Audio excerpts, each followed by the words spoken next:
If I had to say the top 5 supplements that a man would require and a top 5 supplements that a woman would, because knowing that their needs are different, our needs are different. So Yeah.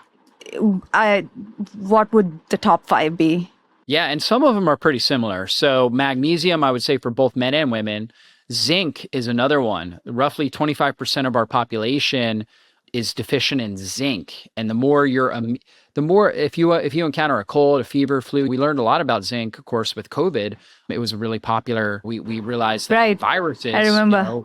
yeah, we need zinc to help stop viral replication. And zinc is also really important for testosterone production for men, for progesterone production for women.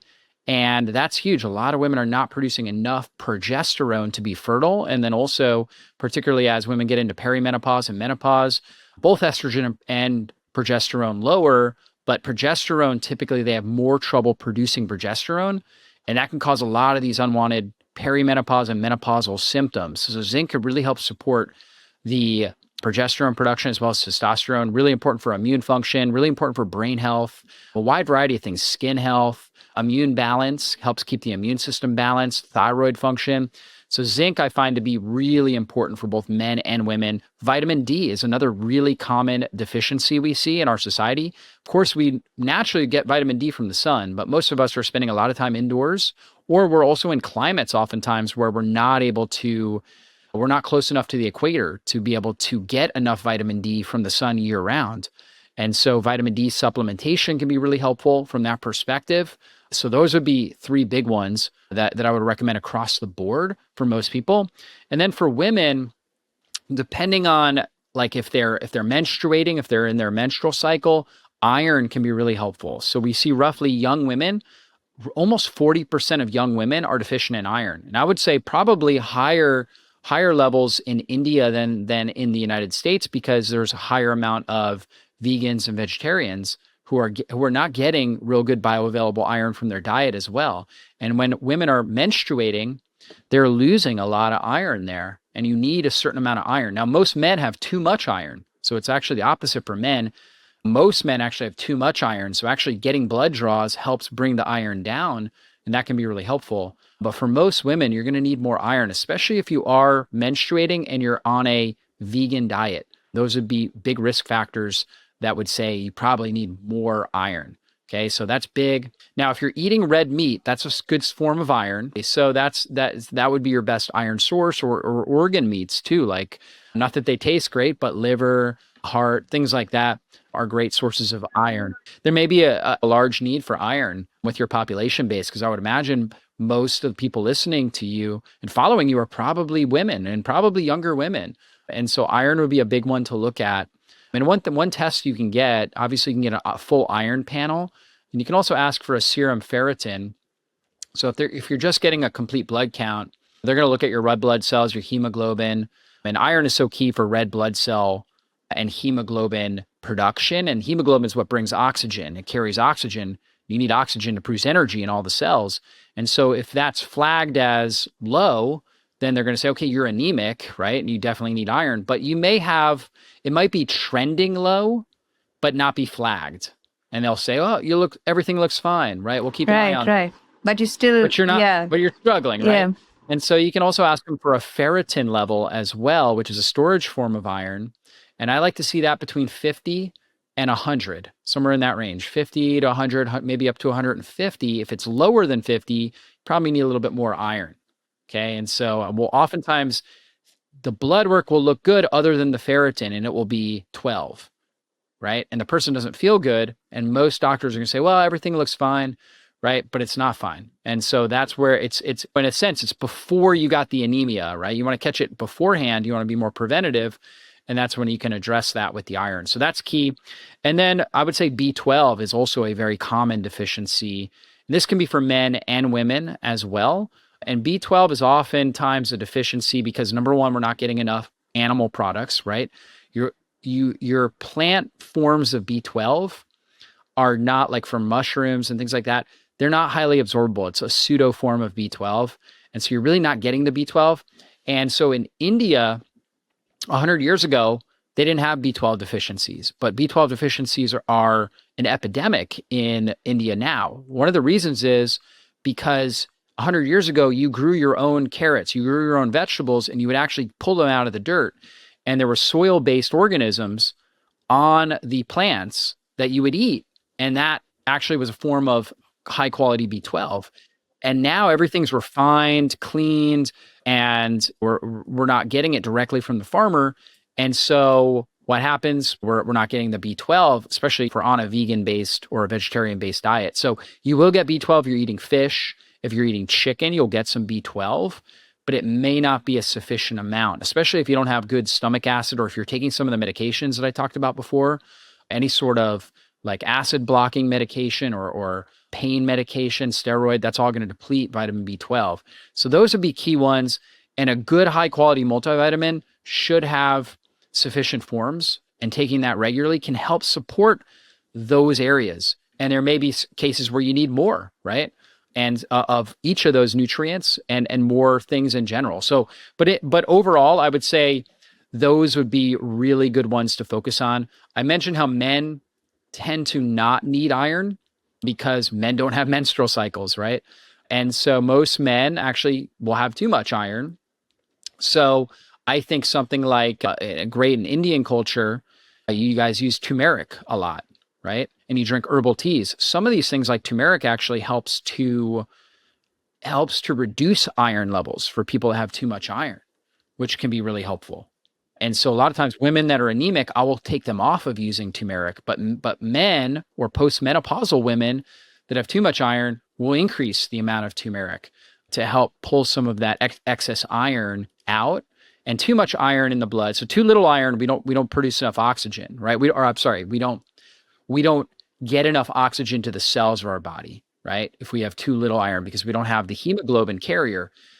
If we have too much iron, it actually produces oxidative stress. It rusts in our body, creates rusting, and creates inflammation in our system. So it's like a Goldilocks principle. We want just the right amount of iron in our system. So typically with our ferritin, which is our storage form of iron, yep, you'll see that's if you're going to look at one marker outside of just getting a complete blood count where you're looking at your hemoglobin, your hematocrit, red blood cells, that serum ferritin, you want that roughly to be between 50 to 150. 100. 50 Yep. to 150. That's right. Okay. If it's up over 150, okay, that's a sign, it's a marker of inflammation, actually, right? It's a marker that there's inflammation in the system. It could be too much iron. You can also look at your serum iron. There's a couple different panels that you can look at. We could come back and do a full iron podcast in the future. But a multivitamin would be a great place to start. There are definitely other things that can be extremely beneficial. I know you mentioned a couple supplements that you've taken that have really helped, and those have a high amount of, for example, antioxidants and compounds that help to balance the immune system, right? Things like curcumin, which is the active ingredient in turmeric, resveratrol, which is a compound that, for example, is in things like berries, right? Red wine, they say the French paradox, right? The French are drinking red wine and they seem to be aging well. I don't think it's because of the wine, right? But if it was, the wine has been studied to show that the main beneficial compound is the resveratrol. You're taking supplements that have a lot of these compounds, fat-soluble nutrients, vitamin A, selenium's another one. I mean, we can talk all day about all these different compounds, but I would say the 5 most important to consider would be magnesium, zinc, vitamin D, and your B vitamins in general, and particularly vitamin B12, and then for females, iron. So it's not like you take a vitamin today and you feel its effects tomorrow. How long would you say? And so people always, they take it for a few weeks and then they don't really see any difference and they give up. They give up a little too soon. So how long should one be faithful to the protocol and continue with their medicine, their supplements to see actual benefits? Yeah, everybody's different. And there's some nutrients I've seen people have real quick responses to, and others that you really just don't even feel. Okay. And so like magnesium, for example, a lot of people notice right away, they just feel better. I can tell the difference immediately if I don't have my magnesium with me. My sleep is different. It's completely different from when I take my magnesium at night. My sleep is a lot better. Yeah, so that's a really big one. Other ones, like typically most people don't notice vitamin D right away. Although I will say that I did have a client, this is many years ago, and her vitamin D levels, they were really low. They were like 12, which to optimal levels about 60. And so she was in chronic pain. And I gave her a high dose of vitamin D, and she came back like 2 or 3 days later and she was like, my pain is gone. Right. And so I've seen people have quick reactions like that. But in general, people don't notice that right off the bat with something like vitamin D or zinc or something along those lines. I would recommend taking it for 60 to 90 days and then get retested. So there are tests that you can do. For example, 25 hydroxy vitamin D is a great test that you can ask your doctor to run, right? So if you're getting blood work, right, which I would recommend getting blood work done once or twice a year, at least, if not quarterly, which would probably be more ideal. Like getting your blood work done every 90 days or so would be ideal. But if you're not able to do that, get it done at least once or twice a year. Always make sure you're getting the 25 OH, or that's called 25 hydroxy vitamin D. And you want that to be roughly between 60 and 100. Now, if it's 55, I don't freak out about that, right? But if it's 32, If it's 100, it's a good question. There's been no cases that of like vitamin D toxicity that have been reported in the literature. Okay. Now, to be on the safe side, we don't have a lot of research on what happens in the body long term if your vitamin D is up over 100. So if it is up over 100, let's say it's 150 because you were taking real high amounts of vitamin D, just back off the vitamin D for a bit. I think you'll be totally fine. But you don't want to have it. I wouldn't, at this point, we just don't know enough to have your vitamin D that high for a long period of time. But roughly in that 60 to 100 range, usually you're taking about 1,000 international units per 25 pounds of body weight. So if you weigh 125 pounds, that's 5,000 international units a day. Vitamin D is a fat soluble nutrient. So ideally you're taking it with meals. It's going to absorb better with meals. So taking something like that, taking 5,000 international units a day is not going to cause vitamin D toxicity, right? It's not going to cause a really high dose. If you're taking 50,000 international units a day, that's going to cause your vitamin D to be really high. And in some cases, that can be important. Like if somebody is really deficient, to do that for, let's say, 30 days or 60 days, take a real high dose to get it up. But typically taking a maintenance dose, 5,000, or for a larger person, 10,000 international units a day, totally safe, totally fine, and very, very healthy and beneficial for the individual. So that's typically what you're looking at with vitamin D. I've also noticed some people say they feel better anxiety-wise as well when they're on a vitamin D supplement. Definitely. Vitamin D plays a big role with brain health, immune health, hormonal health, your overall level of inflammation. So vitamin D plays a role in all of that. Your risk of developing an autoimmune disease is up substantially if you're vitamin D deficient. If you're vitamin D sufficient, your risk of getting a autoimmune disease or even cancer is significantly lower, right? A lot of research coming out. Vitamin D is one of the most well-studied nutrients. There's so much research out there on vitamin D and different types of chronic diseases. And so if you just go to Google and type in vitamin D and cancer, right? You'll find so many different articles about it. So it's definitely something you want to consider, you want to look at. Now, ideally, we're getting it from the sun. So if you're able to get out, get regular sun exposure, really good sun exposure, that's great. Now, you need to get, in order to really absorb vitamin D from the sun, it can't just be your face. You need to get roughly about 40% of your body. So right. Yeah. So I don't know the temperature range where you're at, but like it's summer. It's really hot. Yeah. Okay. So you guys probably, if you wear less clothing, right, or spend time outside in your backyard or whatever it is, or at the pool, right? Like my daughter, we have a local pool, and so we're at the pool a lot. My sons will run around without a shirt on around here. And so they're getting, I don't supplement their vitamin D, and particularly in the summertime, because I know that we're in the sun a lot. We really love to be in the sun. And so my whole family, we get in the sun as much as we can out here to absorb it. But also the darker your skin, right? So the darker your skin, the more sun you need because you have more melanin that's blocking vitamin D absorption. The darker your skin, that means that your ancestors were getting lots of sun exposure, right? And sun exposure, just like we talked about with iron, It's a Goldilocks zone. Too much sun causes burning, right, on our skin, which we know. And so there's a protection, that's darkening of the skin, that helps protect against that. And so the darker your skin, the more sun exposure you need in order to get enough. And this is why, for example, African Americans have even higher rates of vitamin D deficiency than Caucasians. Okay. And I would say Indians would probably be somewhere in the middle because you guys have darker skin. You need a little bit more sun. A lot of us are deficient in vitamin D. That's for sure.